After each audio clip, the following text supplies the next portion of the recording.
I've got some troubling news about England's royal family. The decision landed with the force of a private verdict made public. Prince George had been named the only trustee of the Diana Foundation, placing the future of Diana's symbolic legacy into the hands of one young royal alone. For Meghan, the meaning was devastating. This was not simply an administrative appointment.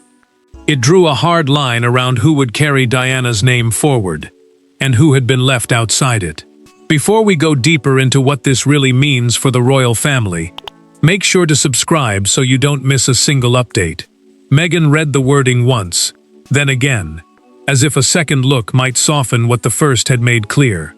The Diana Foundation, created in this dramatized account to protect charitable projects, memorial work, archives, and initiatives linked to Diana's legacy, was not just another royal body. Its trustee would influence how that legacy was preserved, presented, and carried forward. And the document named George alone. Harry watched her face change before he reached for the page. He knew why the words cut so deeply. Because his mother's memory had never been an abstract royal subject to him. Diana remained tied to grief, childhood, loss, and the part of his identity no palace title could replace. Yet this decision appeared to push formal control of her public legacy toward William's line, leaving Harry's household with no shared authority or promised future role. Meghan lowered the document onto the table without speaking. Harry picked it up, scanned the trustee clause, and stopped. There was no joint arrangement. No temporary partnership.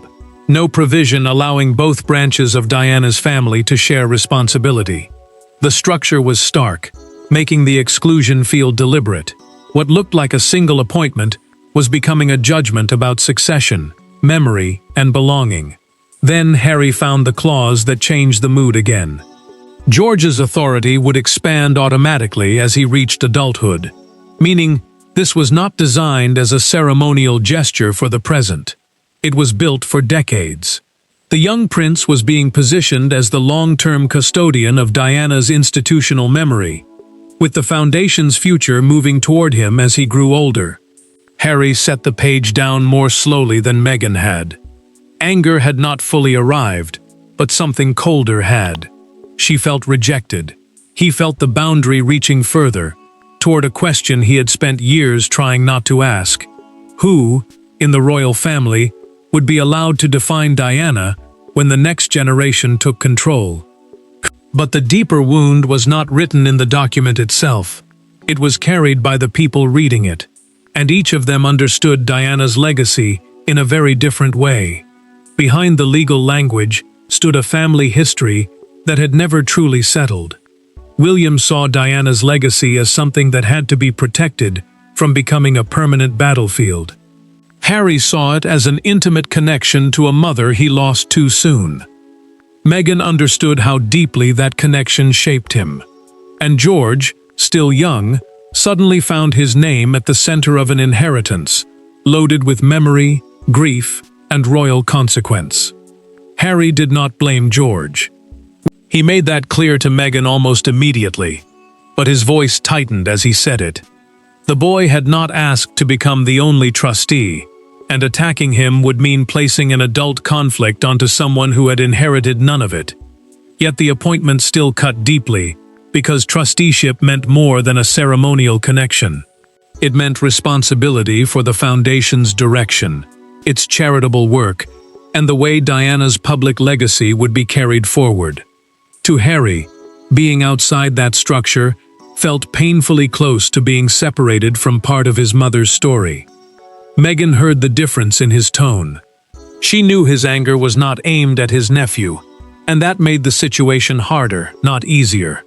Her frustration shifted toward the adults who had designed the arrangement and decided that only one branch of the family should hold formal authority. Supporting Harry mattered to her, but so did avoiding any suggestion that George himself was the problem. The real tension lived elsewhere, inside choices made long before his name appeared on the page. William understood that danger too. As Diana's elder son, he knew any decision involving her legacy would be judged through years of conflict between the brothers. George, as his eldest child, represented the next generation of the senior royal line, which made his appointment symbolically powerful. But that power also carried risk. If the boy's role appeared to be a victory for William over Harry, the foundation could become exactly what the prince wanted to avoid: another battlefield. William stood beside a desk, with the appointment file open before him, and looked toward an advisor, waiting quietly nearby. "His name must not become another argument between us," he said. The warning was simple, but it exposed the fear behind the entire structure. Then came the detail that changed everything. A confidential family note explained that shared trusteeship had been rejected because rival households could eventually disagree over projects, archives, funding, or commemorative decisions. Divided control, the note argued, might preserve the conflict instead of protecting Diana's legacy from it. Harry did not yet know how far that concern had shaped the final decision. Meghan did not know either. But the answer did not begin with the announcement. It began months earlier, during one private encounter that transformed old tension into a decision no one could reverse. Every family rupture has one moment people later recognize as the point of no return. Here, it came during a private discussion about Diana's future legacy, when a disagreement over wording turned into something far more personal. William entered that conversation, determined to protect the foundation from another family struggle. Harry entered believing he was defending his place in his mother's story. By the time either man understood how far the argument had gone, the structure that would later place George alone at the center had already begun to take shape. William had been reviewing plans for a long-term Diana memorial program linking charitable grants, youth initiatives, and controlled access to selected foundation archives. The proposal mattered because it would influence how her name was used publicly for years, while the archives carried documents and material connected to her charitable life. Both royal households had originally been expected to offer informal input, even though formal trusteeship, the legal responsibility for directing and protecting the foundation, had not yet been settled. Harry focused on one sentence in the working proposal. During the private planning meeting at Kensington Palace, he saw that final approval over future projects could eventually rest with the Prince of Wales line. His reaction was immediate. "Her memory should never belong to one side of the family," he said, making clear that he saw the wording as more than administration. To him, it placed one branch closer to Diana's public legacy, while pushing the other further away. William did not raise his voice. He answered that Diana's memory belonged to neither brother, but warned that the foundation could not survive if every major decision became another negotiation between two estranged households. Harry heard something colder in that argument. He pushed his chair back and accused the arrangement of quietly erasing his branch of the family. The prince remained seated, refusing to withdraw the proposal, and the silence that followed became heavier than the argument itself. Harry finally stood. For several seconds, neither brother spoke. Then he left the room, the tension unresolved and the disagreement now impossible to dismiss as a simple drafting dispute. William watched the door close before turning toward the advisor, who had remained nearby. His expression hardened. "Take both of us out," he said quietly. William's instruction changed the direction completely.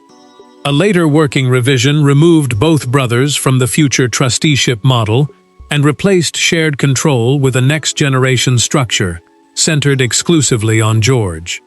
What had started as an attempt to prevent division had produced the very decision that would later shock Meghan and wound Harry.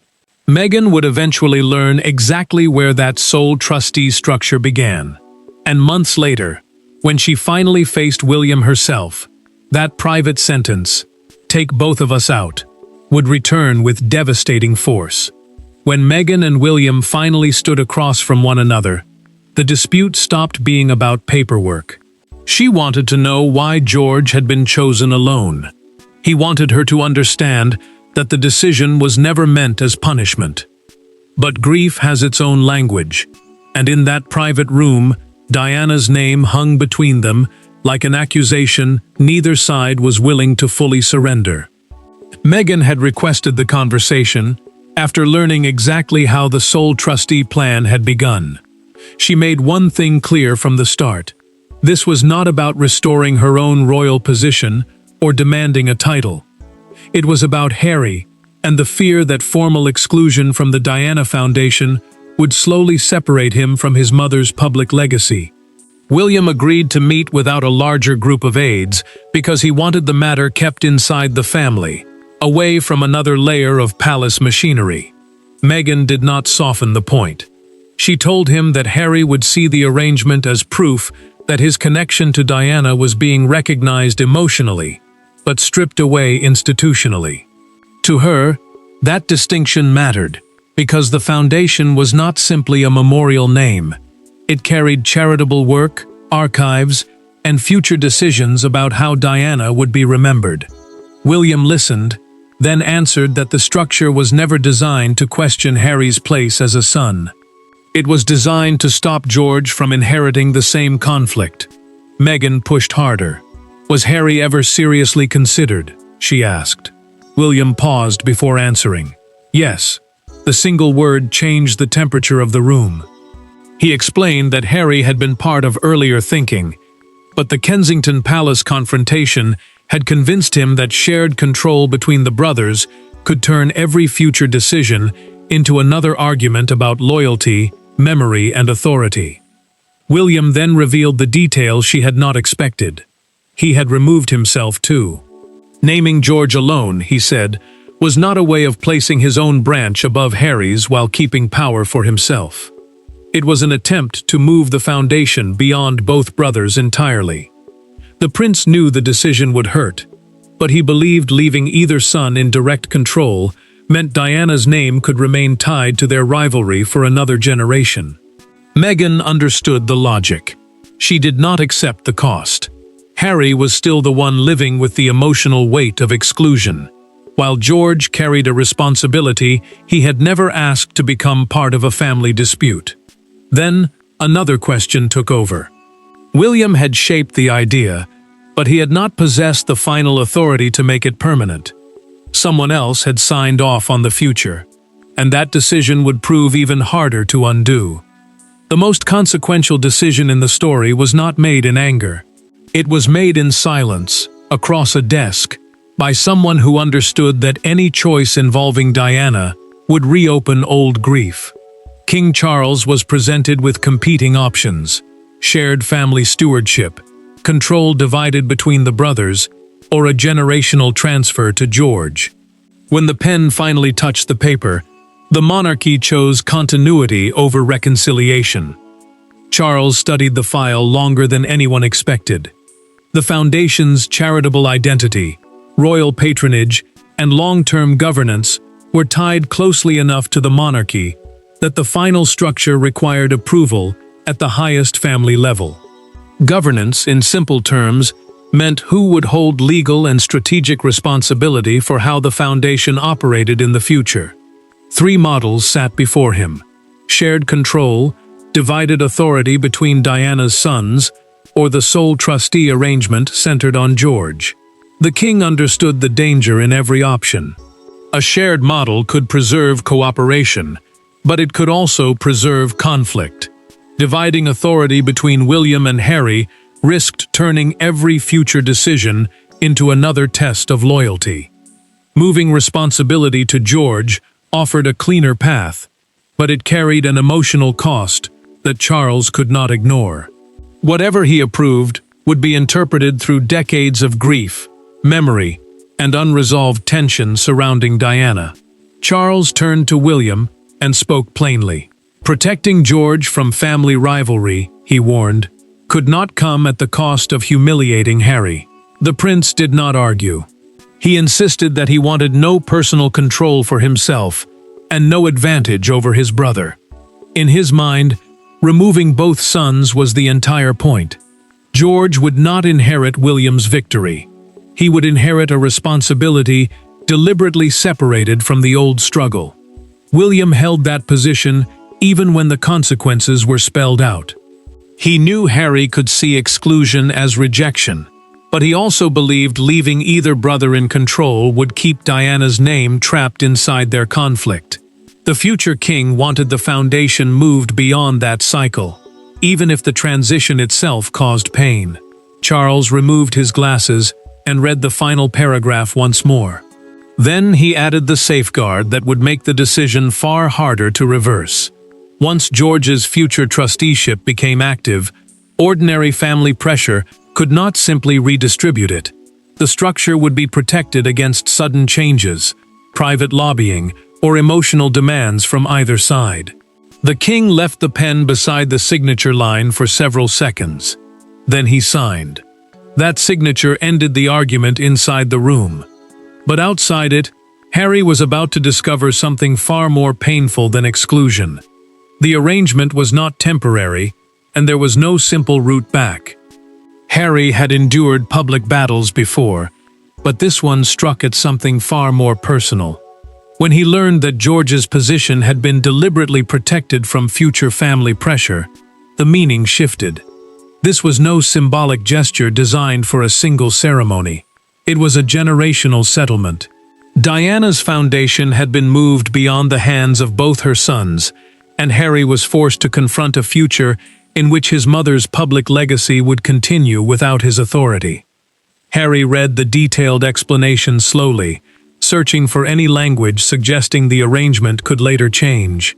It did not. George's role was designed to become fully active at the appropriate age, making him more than a temporary name attached to the foundation. Trusteeship meant legal and strategic responsibility for its direction, assets, grants, and future governance. That made the appointment far more powerful than an honorary patronage. It placed real control over Diana's institutional legacy in the next generation. Harry reached the permanence clause and stopped. Meghan had expected anger, another sharp reaction, perhaps even a demand to challenge the decision. Instead, he became quiet. The words were harder to fight, because they left almost no space for negotiation. This was not a temporary exclusion created by one difficult moment. It had been designed to survive future pressure from the family itself. Meghan moved closer and tried to separate the decision from what it meant emotionally. George was still Diana's grandson, she reminded him, and nothing in the arrangement could erase Harry's memories of his mother or the bond he carried with her. He understood the argument, but the distinction felt painfully thin. To him, private memory and public legacy had always been connected, and now one of those had been placed beyond his control. Harry kept reading and found something he had not expected. William had surrendered any direct future trustee position as well. The discovery complicated the story he had been telling himself.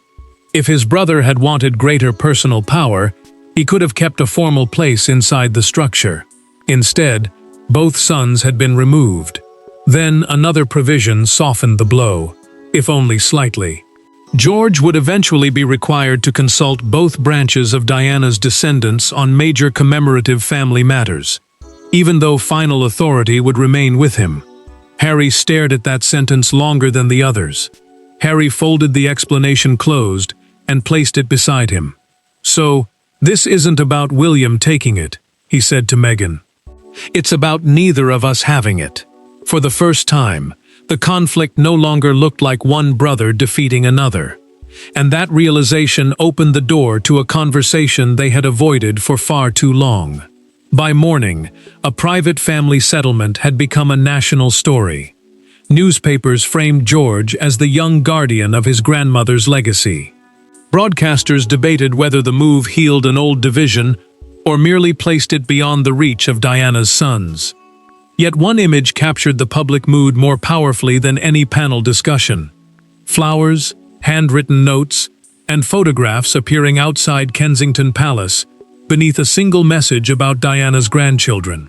The reaction moved quickly because the appointment represented more than another royal announcement. It marked a clear generational transfer. shifting public attention away from the long tension between William and Harry and toward the future represented by George. Palace communications reinforced that message, stressing continuity, remembrance, and long-term stewardship. Stewardship, in this context, meant protecting and guiding Diana's legacy, rather than treating the role as a reward or symbol of victory. Meghan watched the coverage grow more personal by the hour. Commentators repeatedly used words like exclusion, inheritance, and division, turning a private wound into something millions could debate.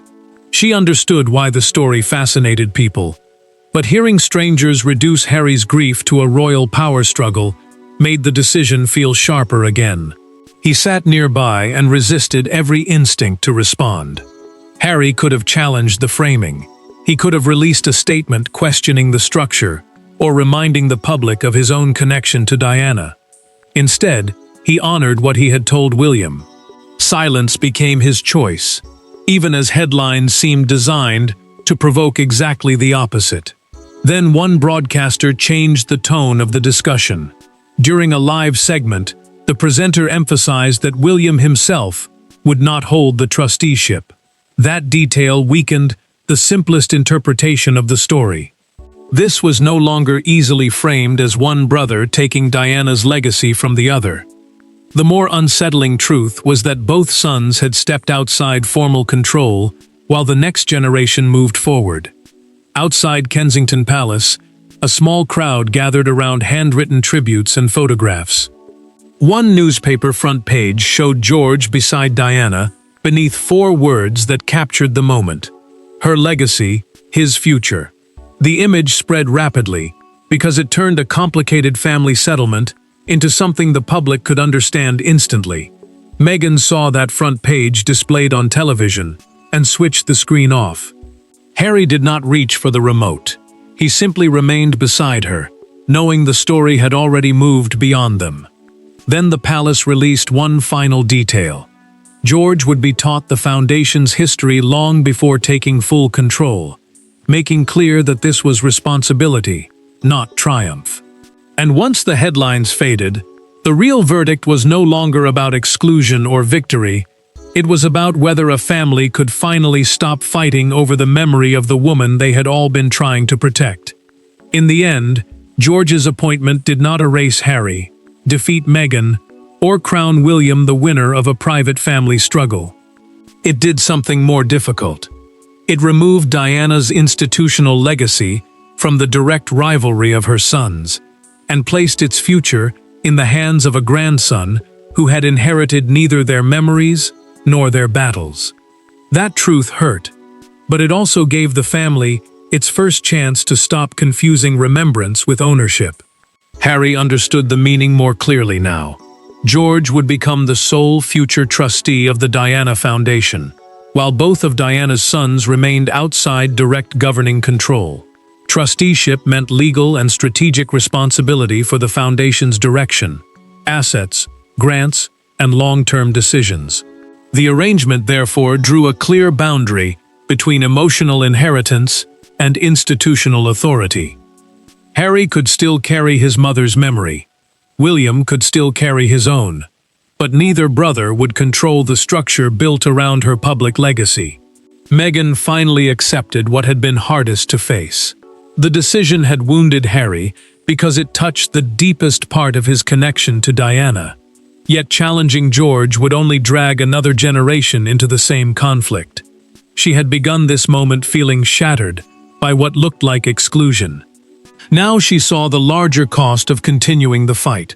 Supporting Harry no longer meant demanding control. It meant helping him separate love from authority. Harry looked once more at the appointment summary and closed it. This time, he did not reopen it. Meghan took his hand, and he let the document remain on the table. No foundation appointment could remove the years he had lived with Diana, the grief he had carried since losing her, or the bond that existed before any palace structure had been written. William had reached the same conclusion from another direction. By removing himself from future trusteeship, he had surrendered the easiest chance to hold formal power over the institution. That choice became the defining fact behind the entire settlement. George had not been positioned as a symbol of victory. He had been given custodianship, the responsibility to protect something valuable for those who came after him. The family was not suddenly healed. Meghan still remembered the pain of the announcement. Harry still understood what had been taken out of his hands. William still carried years of tension with his brother. But the central struggle was finished. Harry would not oppose George. Meghan would stand beside him. The future king had accepted that he too must let go. Diana's sons would always carry her memory differently, but they would no longer compete for the institution bearing her legacy. George had been given the responsibility. The conflict had reached its end, and the monarchy had finally drawn a line between remembering Diana and owning her. Thanks for watching. Please don't forget to like and subscribe, and we will see you in next one.